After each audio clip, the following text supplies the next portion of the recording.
चलो जी, तो हम लोग अभी तक क्या क्या पढ़े हैं सिंपल हार्मोनिक मोशन में। सबसे पहले हमने पढ़ा था पीरियोडिक मोशन क्या होता है, फिर हमने पढ़ा था कि ऑसिलेटरी मोशन क्या होता है, ऑसिलेटरी मोशन में एसएचएम कब होगा, किस कंडीशन में एसएचएम होगा उसको हमने पढ़ लिया था। प्लस एसएचएम के लिए जो अलग अलग इक्वेशंस होती हैं, एक्स का इक्वेशन टाइम के साथ, वी का इक्वेशन टाइम के साथ, ए का इक्वेशन टाइम के साथ, फिर आपका वी का एक्स के साथ, ए का एक्स के साथ, ये सारे रिलेशंस भी आप लोग देख लिए थे। लास्ट क्लास में हमने बात करा था कि SHM as a projection of uniform circular motion. अगर आपका एसएचएम हो रहा है तो उसको आप एक यूनिफॉर्म सर्कुलर मोशन के प्रोजेक्शन के रूप में भी विजुअलाइज कर सकते हैं, और ऐसा करने से क्वेश्चंस लगाने में आपको बहुत बड़ी सहूलियत होती है। आज इससे आगे बात करते हैं। हमने एक्स के बारे में बात किया है, वी के बारे में बात किया, ए के बारे में बात किया। आज बात करते हैं एनर्जी के बारे में कि जब आपका एसएचएम हो रहा होता है तो आपकी एनर्जी किस प्रकार से वेरी कर रही होती है। काइनेटिक एनर्जी कैसे वेरी कर रही होती है, पोटेंशियल एनर्जी कैसे वेरी कर रही होती है, टोटल एनर्जी क्या होता है, और अगर आपको पूछ लिया जाए कि एवरेज पोटेंशियल एनर्जी या एवरेज काइनेटिक एनर्जी बताओ एसएचएम के दौरान, तो वो आप कैसे निकालेंगे। ठीक है, तो हेडिंग डालिए। सबसे पहले हेडिंग डालिए kinetic energy, kinetic energy in SHM. Simple harmonic motion में काइनेटिक एनर्जी के बारे में अब हम स्टडी करने वाले हैं। सपोज करो कि ये है आपका, ये जो आपका यहाँ पर सेटअप बना हुआ है जहां पर आपका एसएचएम हो रहा है, ये आपका वॉल है, वॉल के साथ आपका ग्राउंड अटैच्ड है। यहां पर आपने क्या करा है, एक आपने यहां पर स्प्रिंग लगा रखा था। ये स्प्रिंग इनिशियली अपने नेचुरल लेंथ पर था, ब्लॉक का मास आपका m था। इसी स्प्रिंग को जब आप x डिस्टेंस क्या करे थे, इलोंगेट करे थे x जाकर के, तो बॉडी के पास क्या, बॉडी ने क्या करना शुरू कर दिया था, एसएचएम करना शुरू कर दिया था। ठीक है, जब आपका एसएचएम हो रहा था तो आपने बोला था कि सर x जो होता है वो होता है a sin omega t plus phi होता है।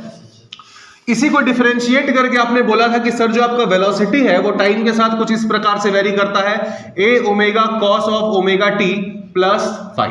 ठीक, अब मान लो अगर आपको वेलोसिटी का रिलेशन टाइम t के साथ पता है, मतलब कि आप किसी भी टाइम t पर वेलोसिटी v अगर बता सकते हैं, तो क्या अगर मैं आपसे पूछूंगा कि भाई काइनेटिक एनर्जी बताओ मेरे को टाइम t पर, तो आप बता पाओगे कैसे। काइनेटिक एनर्जी क्या होता है, हाफ mv स्क्वायर।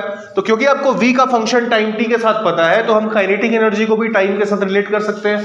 कर दो, क्या करोगे आप, काइनेटिक एनर्जी होता है आपका हाफ mv स्क्वायर। इस v को यहां पर ला करके पुट कर दो, तो काइनेटिक एनर्जी क्या हो जाएगा आपका, half m a omega cos of omega t plus phi का होल स्क्वायर। क्या हो जाएगा, ये काइनेटिक एनर्जी आपकी हो जाएगी half m a square omega square cos square omega t plus phi. होगा ये आपको क्या मिला, आपको मिला काइनेटिक एनर्जी का फंक्शन टाइम के साथ, मतलब काइनेटिक एनर्जी टाइम के साथ कैसे वेरी कर रही होगी।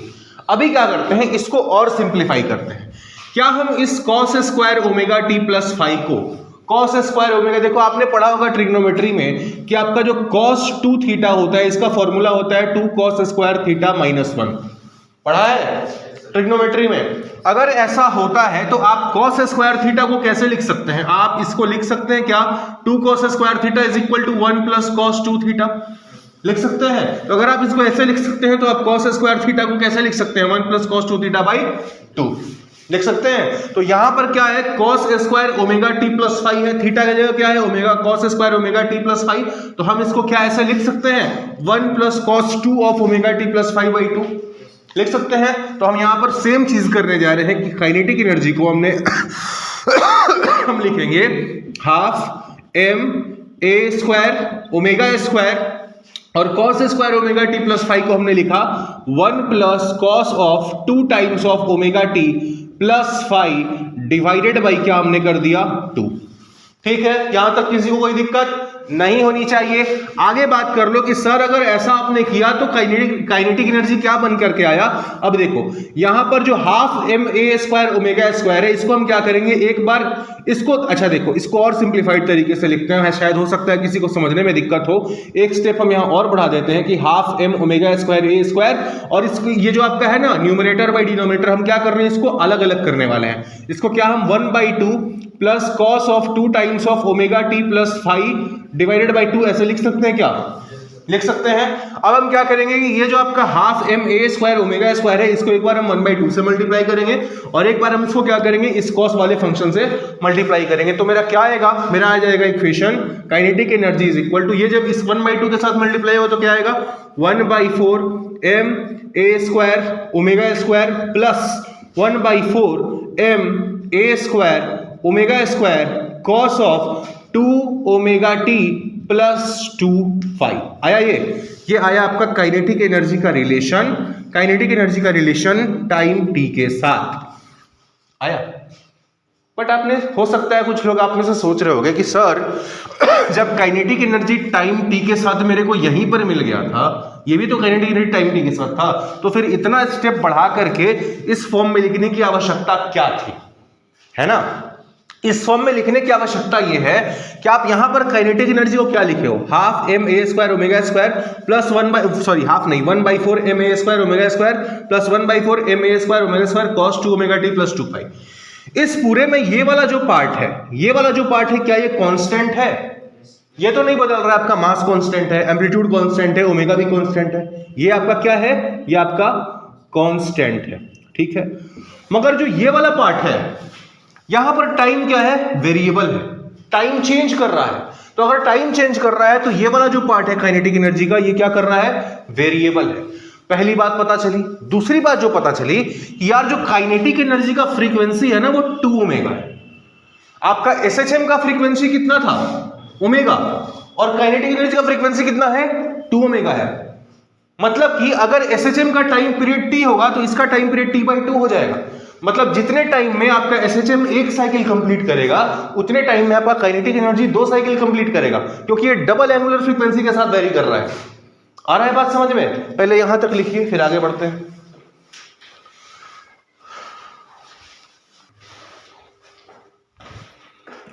आपने काइनेटिक एनर्जी का क्या रिलेशन निकाला, काइनेटिक एनर्जी का रिलेशन आया 1/4 M A square omega square plus 1/4 M A square omega square cos of 2 omega T plus 2 phi. ये रिलेशन आपने निकाला काइनेटिक एनर्जी का।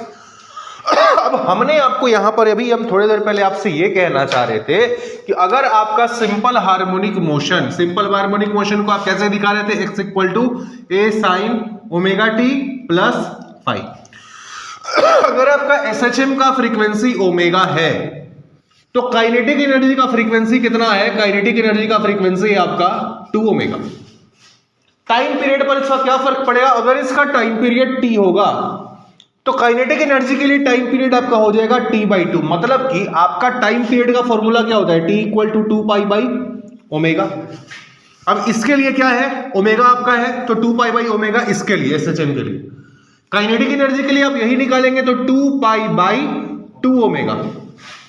2 ओमेगा का मतलब क्या, ये कैंसिल हो जाएगा, मतलब t/2। तो इसके लिए टाइम पीरियड का क्या हो गया, हाफ हो गया। अगर इसकी फ्रीक्वेंसी f है तो यहां पर फ्रीक्वेंसी कितनी हो जाएगी, ट्वाइस ऑफ f।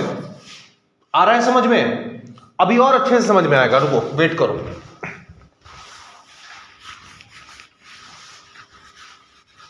इसको लिखो, जल्दी लिखो। एक बार इस चीज को और समझिए, ठीक है ना। इस बार क्या करते हैं, आपका जो बॉडी है, मान लेते हैं आपका यहां पर जब था तो ये अपने नेचुरल लेंथ पर था, स्प्रिंग अपने नेचुरल लेंथ पर था, बॉडी का मास m है, ठीक है, यहां पर बॉडी रेस्ट में था, अभी एसएचएम नहीं हो रही है। जब आप क्या करेंगे, इसी स्प्रिंग को, इसी मास को, ये जो आपका भी नेचुरल लेंथ पर था, इस मास को जब आप यहां से डिस्प्लेस करके इसके एक्सट्रीम पोजीशन पर ले आएंगे जहां इसका एम्पलीट्यूड a होगा, और यहां पर लाने के बाद जब आप छोड़ोगे तो ये बॉडी क्या करना शुरू करेगा, एसएचएम शुरू करेगा करना। तो मान लेते हैं टाइम t इक्वल टू 0 पर आपने मास को यहां तक डिस्प्लेस करके छोड़ा है, मतलब यहां पर इसकी वेलोसिटी कितनी होगी, 0 होगी, इसमें तो किसी को डाउट नहीं है।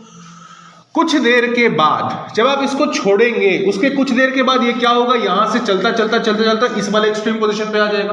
तो जब इस वाले एक्सट्रीम पोजीशन पर आएगा तो मान लीजिए आपका मास जो है वो कुछ इस तरह से दिख रहा है, ठीक है। ये क्या है, इसका लेफ्ट वाला एक्सट्रीम पोजीशन। यहां पर जब आएगा, कुछ कितने देर के बाद आएगा, t/2 टाइम के बाद आएगा, यहां पर हाफ साइकिल के बाद यहां पर आएगा, और यहां पर इसकी वेलोसिटी कितनी हो चुकी होगी, 0 हो चुकी होगी, ठीक।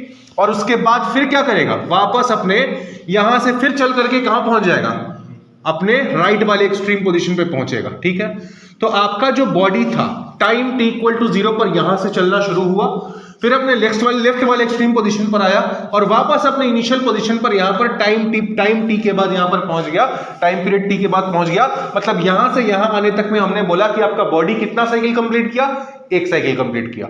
ठीक है, यहां तक किसी को डाउट नहीं है। बॉडी का यहां से आने में कितना साइकिल कंप्लीट हुआ है, एक साइकिल। अब काउंट कीजिए कि आपका इसी टाइम में काइनेटिक एनर्जी कितनी बार जीरो से मैक्सिमम हुआ और मैक्सिमम से फिर जीरो हुआ। ठीक है, यहां था तो जीरो था, यहां से यहां पहुंचने के बीच में यहां पर भी आया होगा, मतलब जीरो से मैक्सिमम हुआ होगा, और तब फिर यहां से यहां आया होगा, मतलब फिर मैक्सिमम से जीरो होगा। मतलब जीरो से शुरू होकर के यहीं तक आने में ये एक बार साइकिल कंप्लीट कर चुका, जीरो से फिर बढ़ करके मैक्सिमम पे गया, मैक्सिमम से फिर जीरो पे आ चुका। मतलब काइनेटिक एनर्जी का एक साइकिल यहां से यहां आने में कंप्लीट हो चुका है। फिर जब यहां से जीरो पे, फिर जब आगे बॉडी बढ़ा, फिर मेन पोजीशन पर आएगा, फिर आपका मैक्सिमम पे गया और मैक्सिमम से फिर जब यहां पर आएगा फिर आपका जीरो होगा। मतलब एक साइकिल लौटने में भी उसका एक साइकिल कंप्लीट होगा। एक साइकिल आपका यहां से यहां आने में कंप्लीट हुआ, दूसरा साइकिल यहां से यहां जाने में कंप्लीट हुआ। तो जितने देर में आपका बॉडी एक साइकिल कंप्लीट किया, उतने देर में आपका काइनेटिक एनर्जी दो बार जीरो से बढ़ के मैक्सिमम हुआ, फिर मैक्सिमम से जीरो पे आया और फिर वापस जीरो से आपका घूम करके मैक्सिमम पे आ गया। जितने देर में बॉडी एक साइकिल कंप्लीट कर रहा है, उतने देर में काइनेटिक एनर्जी दो साइकिल कंप्लीट कर रहा है। ये मतलब था कि अगर आपका बॉडी का एंगुलर फ्रीक्वेंसी ओमेगा है तो काइनेटिक एनर्जी का एंगुलर फ्रीक्वेंसी 2 ओमेगा। इसका मतलब अब समझ में आया, बनाइए। अगर ये स्प्रिंग जो नेचुरल लेंथ पे रखा हुआ है और वही मेन पोजीशन पे, वहां पे तो वेलोसिटी 0 की मैक्सिमम।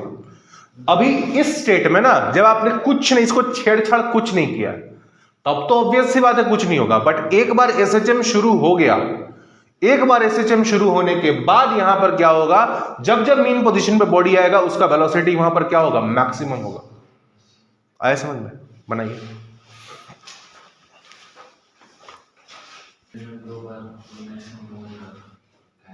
ऑब्वियसली, क्योंकि वेलोसिटी दो बार हो रहा है, आपका चेंज हो रहा है। लेकिन आप एक बात अंतर समझिएगा, वेलोसिटी जो है वो आपका पॉजिटिव भी हो सकता है, निगेटिव भी हो सकता है ना। काइनेटिक एनर्जी क्या होता है, हाफ एम वी स्क्वायर होता है। काइनेटिक एनर्जी कभी निगेटिव नहीं हो सकता है। आ रहा है बस, आप वेलोसिटी के केस में नहीं बोल सकते हैं कि वो दो साइकिल कंप्लीट किया। क्यों नहीं बोल सकते, क्योंकि वेलोसिटी जो है जब आपका यहां पर था पॉजिटिव जीरो था, यहां पर था मैक्सिमम हुआ, मैक्सिमम के बाद यहां पर जीरो होगा, लेकिन जीरो होते होते वो क्या निगेटिव भी हुआ होगा। समझ रहे हैं, वेलोसिटी का जो मैग्नीट्यूड इधर होगा तो पॉजिटिव होगा, इधर होगा तो माइनस हो जाएगा। काइनेटिक एनर्जी में वो झमेला नहीं है। इधर क्या है, जीरो, यहां हुआ मैक्सिमम, फिर आपका इधर काइनेटिक एनर्जी जब भी होगा तो हाफ एम वी स्क्वायर। जब वेलोसिटी पॉजिटिव होगा तब भी काइनेटिक एनर्जी का पॉजिटिव वैल्यू आएगा, और जब वेलोसिटी आपका माइनस में होगा तब भी काइनेटिक एनर्जी का पॉजिटिव वैल्यू ही आएगा। तो वेलोसिटी को आप काइनेटिक एनर्जी के साथ रिलेट नहीं कर सकते। आया समझ में, मिटा दें। काइनेटिक एनर्जी की बात समझ में आई।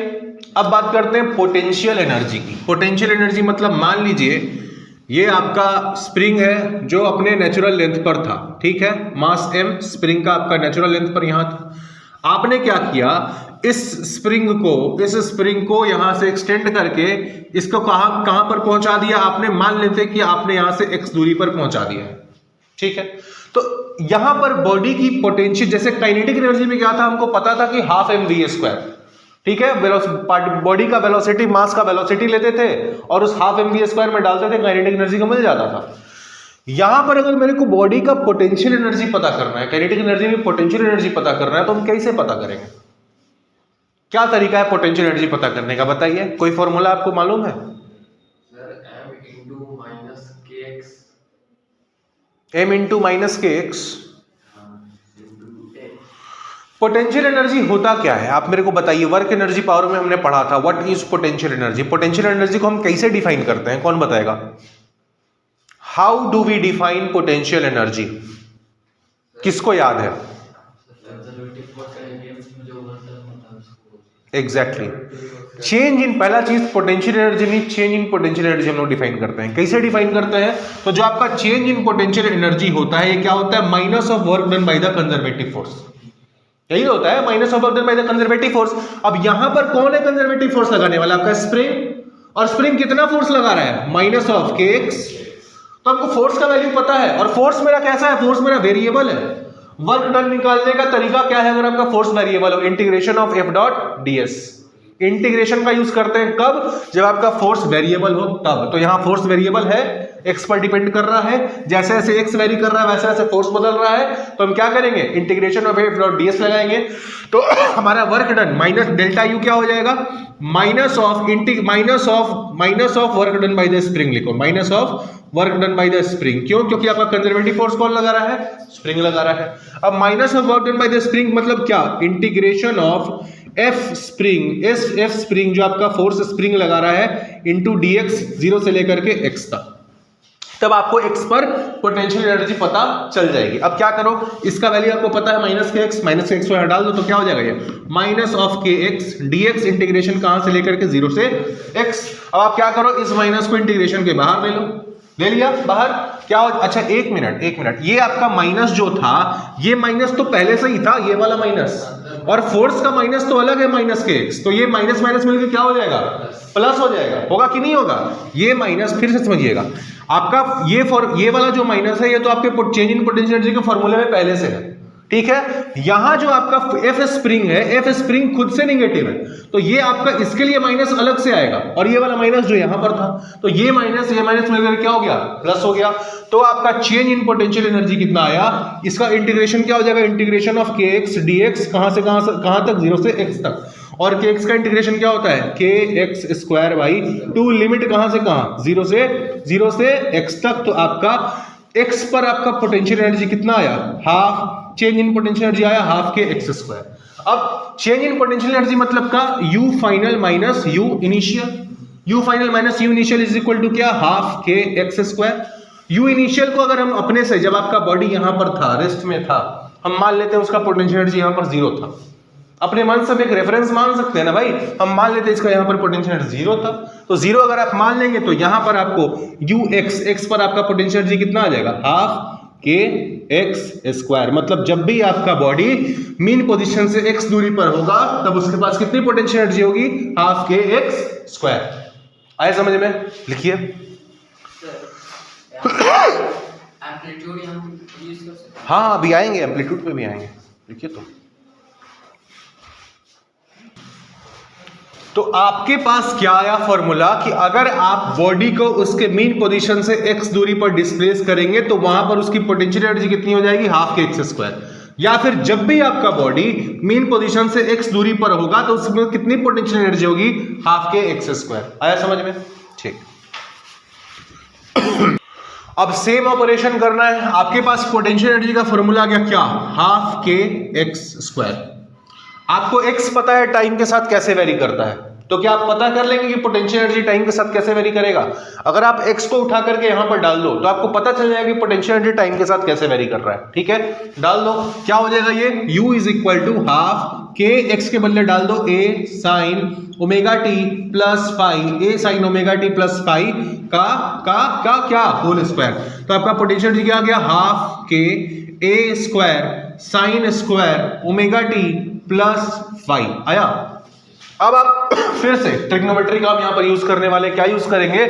आपने पढ़ा होगा शायद, अगर आपको याद हो, कि आप cos ऑफ 2 थीटा को क्या लिख सकते हैं? 1 माइनस 2 साइन स्क्वायर थीटा लिख सकते हैं। तो आप 2 साइन स्क्वायर थीटा को अगर इस तरफ ले आएंगे तो ये क्या हो जाएगा? 1 माइनस कॉस ऑफ 2 थीटा, ठीक है। तो यहां से आपका साइन स्क्वायर थीटा क्या आ गया?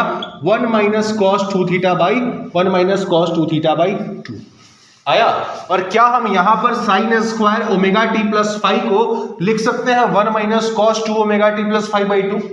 लिख सकते हैं, लिख दो। तो यू आपका क्या हो जाएगा? हाफ के A square 1 minus cos of 2 times of omega T plus 5 divided by क्या? डिवाइडेड बाई 2, ठीक है। इसी चीज को अब हम क्या करेंगे? इस फ्रैक्शन को अलग अलग कर देंगे। तो 1 हाफ के A square 1 by 2 minus cos of 2 times of omega T plus 5, यहां पर भी आपका नीचे क्या है? 2 आया समझ में? अब क्या करेंगे, इसको बारी बारी से इन दोनों के साथ मल्टीप्लाई करेंगे, जैसा काइनेटिक एनर्जी के लिए कर रहे थे सेम करेंगे। तो आपका U क्या आ जाएगा, U आपका आ जाएगा 1/4 KA² 1/4 KA² minus 1/4 KA² into cos 2 omega t plus 2 कर दिया। ये यहां तक किसी को दिक्कत नहीं होनी चाहिए। अब आपने फॉर्मूला पढ़ा है कि ओमेगा जो आपका होता है, ओमेगा ये क्या होता है, √k/m होता है। Omega equal to √k/m। तो क्या आप अगर इसको स्क्वायर करेंगे तो ये क्या हो जाएगा, omega square equal to k/m। तो यहां से आप k की वैल्यू क्या लिख सकते हैं, k की वैल्यू आप m ओमेगा स्क्वायर लिख सकते हैं। तो अब हम यहां पर जो k आ रहा है उसके बदले लिखने जा रहे हैं m ओमेगा स्क्वायर। तो आपका पोटेंशियल एनर्जी क्या हो जाएगा, 1/4 m omega square a² minus 1/4 m omega square a² cos of 2 omega t plus 2 आया समझ में? यहां तक किसी को कोई दिक्कत नहीं होनी चाहिए। अब देखो ये आपका आया पोटेंशियल एनर्जी का वेरिएशन टाइम t के साथ। अब आप यहां पर भी देख सकते हैं कि ये वाला जो पार्ट है ये क्या है, ये आपका कांस्टेंट है, ये वेरी नहीं कर रहा है टाइम के साथ। मगर जो ये वाला पार्ट है ये क्या कर रहा है, टाइम पर डिपेंड कर रहा है, टाइम के साथ वेरी कर रहा है। पहली बात। दूसरी बात, आपका SHM का एंगुलर फ्रीक्वेंसी कितना है, ओमेगा। पोटेंशियल एनर्जी का कितना एंगुलर फ्रीक्वेंसी, 2 ओमेगा।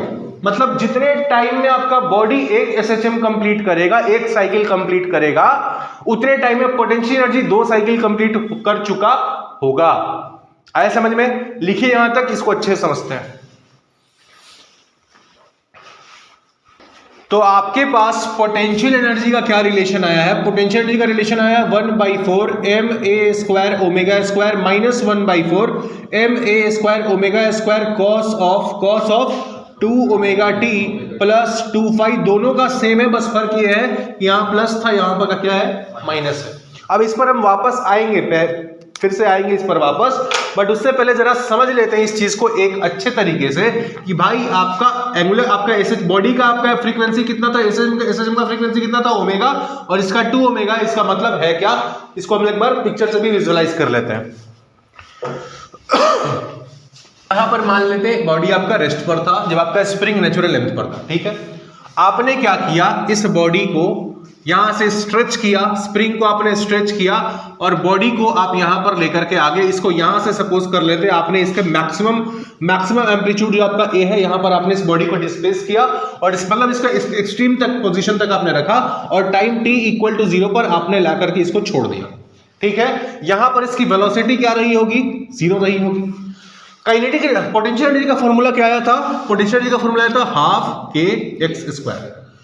इस पोजीशन पर बॉडी का जो x है वो मैक्सिमम है उसके एम्पलीट्यूड के बराबर है। x का मैक्सिमम वैल्यू क्या हो सकता है, एम्पलीट्यूड हो सकता है, एम्पलीट्यूड के बराबर। तो अगर x का वैल्यू मैक्सिमम होगा तो उस समय पोटेंशियल एनर्जी की भी वैल्यू आपको क्या मिलेगी, मैक्सिमम मिलेगी ½ kA²।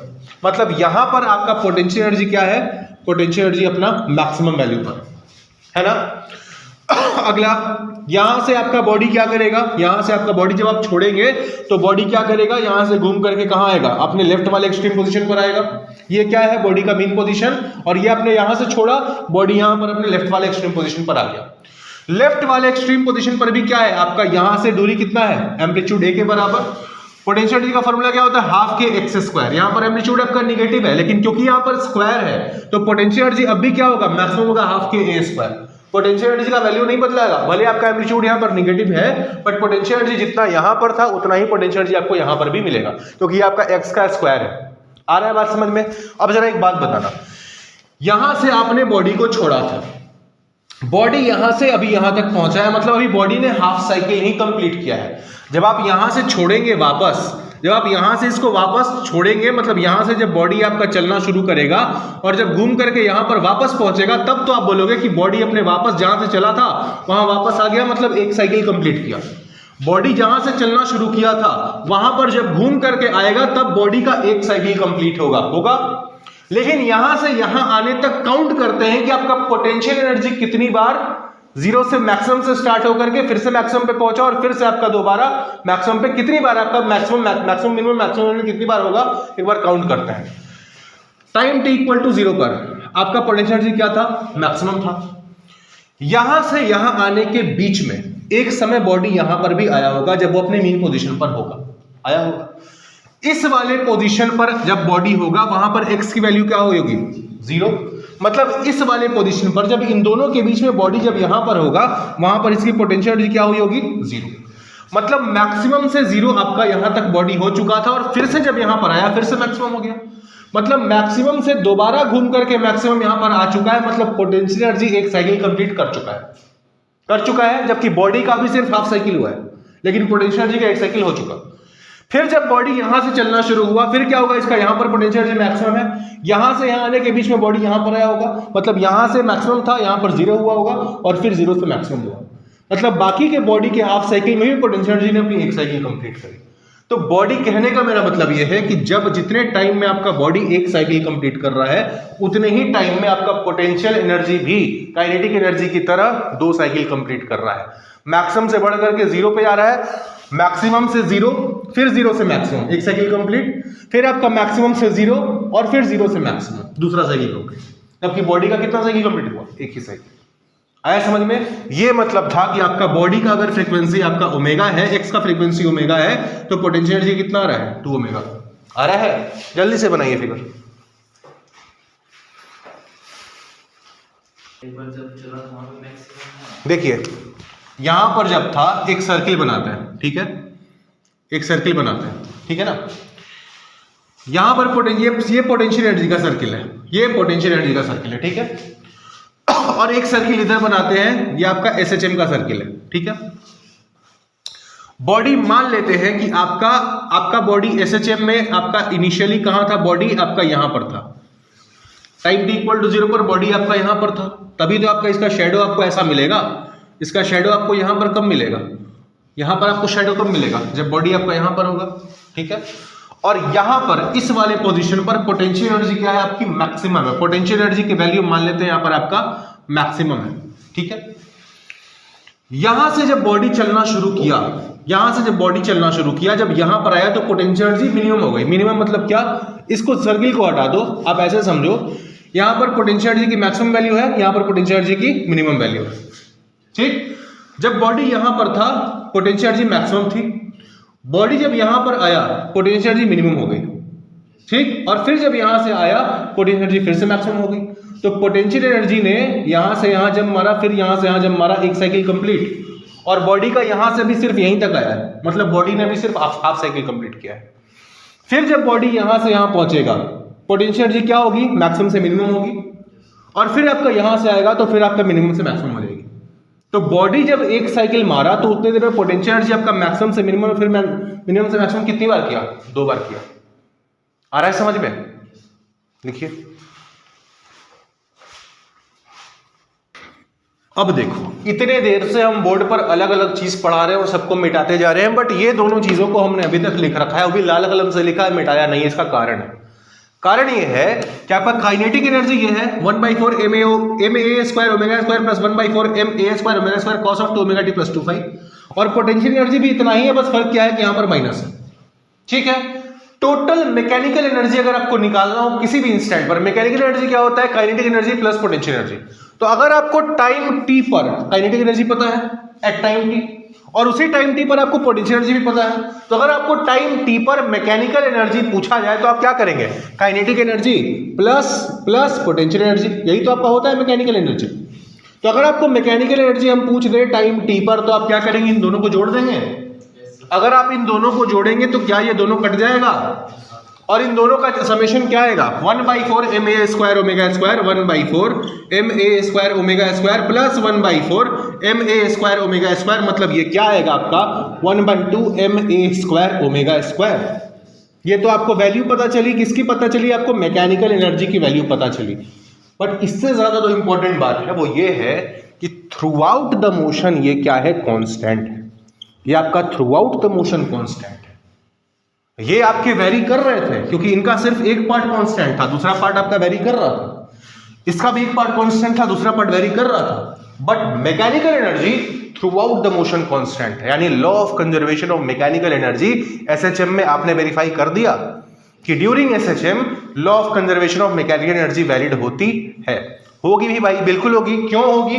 क्योंकि आपने जो एसएचएम करा रहे हैं, आप जो एसएचएम करा रहे हैं, आपने सरफेस कैसा ले रखा है? आपने सरफेस ले रखा है स्मूथ, मतलब कोई फ्रिक्शन तो लग नहीं रही है, सिर्फ एक फोर्स लग रहा है। वो कौन सा फोर्स है? आपका स्प्रिंग फोर्स। और स्प्रिंग फोर्स कैसा फोर्स होता है? Conservative force. Law of conservation of mechanical energy कराने के लिए, वैलिड कराने के लिए दो कंडीशंस होनी चाहिए। आपका कोई नॉन कंजर्वेटिव फोर्स नहीं लगना चाहिए और ना ही कोई एक्सटर्नल फोर्स लगना चाहिए। तो क्या यहां पर कोई एक्सटर्नल फोर्स लग रहा है? नहीं लग रहा है। कौन सा फोर्स लग रहा है? कंजर्वेटिव फोर्स लग रहा है, यानी स्प्रिंग फोर्स लग रहा है। यही कारण है कि आपका जो मैकेनिकल एनर्जी है वो थ्रू आउट द मोशन कैसी रहेगी? कांस्टेंट रहेगी। आया बात समझ में? इसको लिखिए। आज का क्लास हम यहीं पर रोक रहे हैं। कल यहीं से, जहां खत्म हुआ यहीं से डिस्कशन कल का स्टार्ट होगा, तो इसको कल आप लोग पढ़ के आइएगा, ठीक है? लिख लीजिए इसको।